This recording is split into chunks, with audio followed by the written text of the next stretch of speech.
Hi guys, I'm Jennifer with the Family Fudge, and today on What's Cooking Wednesday, I'm sharing some yummy party foods that are perfect for the whole family, especially if you're getting together for the big game. I'm kicking things off with my Philly cheese steak dip. This one is definitely a crowd pleaser. I like to serve it warm and bubbly. My version of this easy to make dip is also kid friendly because it's not too spicy.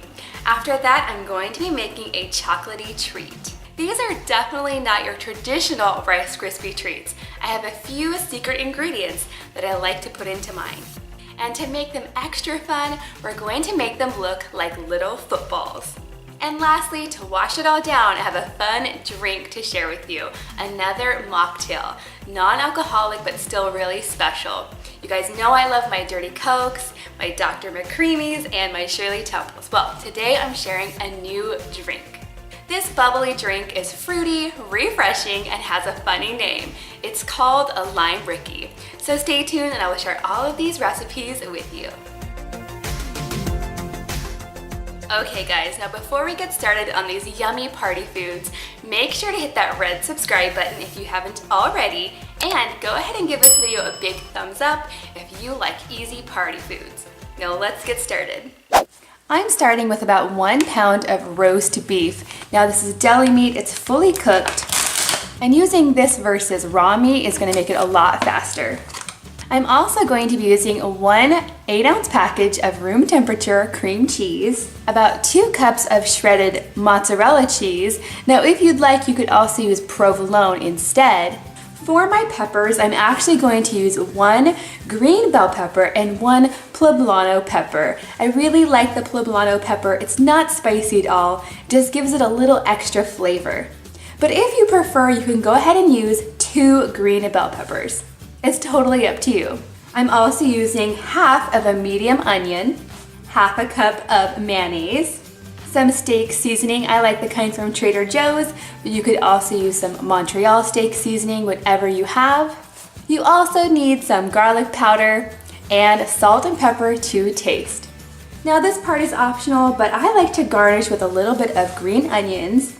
And if you want to make yours spicy, go ahead and add a few shakes of red pepper flakes. To cook my veggies, I'm also going to use about 1 tablespoon of butter and 1 tablespoon of olive oil. I'm going to start by chopping up all of my veggies, starting with my peppers. I want to make sure to take the seeds out and chop these pretty small. Next, I'm going to go ahead and do the same thing with my onion. Nice small pieces are key for this. I don't want to bite down on a big piece of onion in my dip. I want it to all blend together. In a large skillet over medium heat, I'm going to go ahead and add my butter and a little bit of olive oil. Once the butter is melted, I'm going to go ahead and add my onions and let those cook for a couple of minutes. And then I'm going to add my peppers. I'm just looking to cook these until they are softened. Now while my onions and peppers are cooking, I'm going to go ahead and chop up my roast beef. Now like I said, this is fully cooked deli meat, which makes it so easy. But if you'd like, you could go ahead and use thinly cut ribeye steak. You're just going to want to make sure to cook it before you add it into your dip. Now once the onions and peppers are softened and slightly caramelized, I'm going to go ahead and turn off the heat. Next, I'm going to take a medium-sized mixing bowl and I'm going to add all of the cream cheese, all of the mayonnaise, and about half of my shredded cheese. I'm going to reserve some of it to top it before it goes into the oven. To this, I'm also going to add about half a teaspoon of steak seasoning, half a teaspoon of powdered garlic, and some salt and pepper. To your tastes, of course. And now I'm going to stir it all up until combined. Now at this point, my onions and my peppers have cooled down quite a bit. So I'm going to go ahead and add them into the bowl with all of my other ingredients and give it a big stir. I'm going to go ahead and get this into my baking dish, which is a little bit smaller than a 9 by 13. Then I'm going to go ahead and add the rest of my cheese. This is already smelling so good. Now I'm going to add this to my preheated oven at 350 degrees for about 20 to 30 minutes, or until everything is browned and bubbly. Now right when it comes out, I'm going to go ahead and top it with some sliced green onions, and it's ready to serve. I like to serve this with plenty of dipping options. I like to have pieces of carrots, celery, tortilla chips. You could even add some slices of bread. That would be really tasty. Coming up next, we're going to make our Cocoa Crispy treats in the shape of a football. Here's what you're going to need. 6 cups of Cocoa Krispies cereal, 10 ounces of mini marshmallows, a 1/4 cup of butter, which is half of the stick. And then to make mine a little bit different, I like to add half a teaspoon of ground cinnamon, 1 teaspoon of vanilla, and a good pinch of salt. Now to make the fun football design, I'm going to melt just a couple of these white chocolate wafers to decorate the top of our Rice Krispie footballs. This is definitely a recipe your kids can help you do. I'm gonna go ahead and have Jackson help me measure out 6 cups of Cocoa Krispies. I'm gonna take a large pot over medium heat and I'm gonna start browning my butter.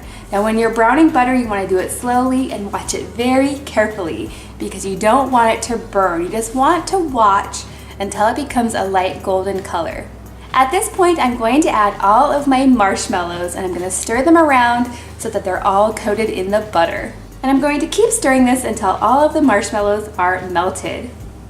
When they are melted, I'm going to go ahead and turn off the heat. And at this point, I'm going to add my cinnamon, my vanilla extract, and my salt and give it a big stir. Now I'm going to very carefully add my marshmallow mixture to my Cocoa Krispies and then stir to combine. I'm going to pour these out into a 9x13 pan, which I've sprayed with some nonstick spray, and then flatten them out. The trick to good Rice Krispie treats is to not press them too firmly together. Otherwise, you're going to end up with a hard brick of Rice Krispies. I'm going to set these aside for about 20 to 30 minutes so that they can firm up. Next, what you're going to want to do is cut them out into a football shape. Now, if you don't have a football-shaped cookie cutter, you can go ahead and just use a knife. Next, I'm going to take a few of my white chocolate wafers and I'm going to melt them in the microwave. I'm going to put them in for 15 seconds at a time, stirring as I go until they are melted. I'm going to very carefully get this melted white chocolate into a sandwich-sized Ziploc bag to use as a piping bag. So I'm going to very carefully cut the tip off and go ahead and make my football design. Now I do like to allow time for this white chocolate to fully harden before I serve them. That way they're not as messy. These Cocoa Krispie treats are definitely a hit with adults and kids, and you can actually make them a day in advance. Next up, we're making a mocktail, a non-alcoholic, fun and fruity drink. For this, I'm going to use some Sprite, some grape juice. I really like the 100% grape juice with no added sweeteners because that soda is sweet enough. And you also need a lot of fresh limes.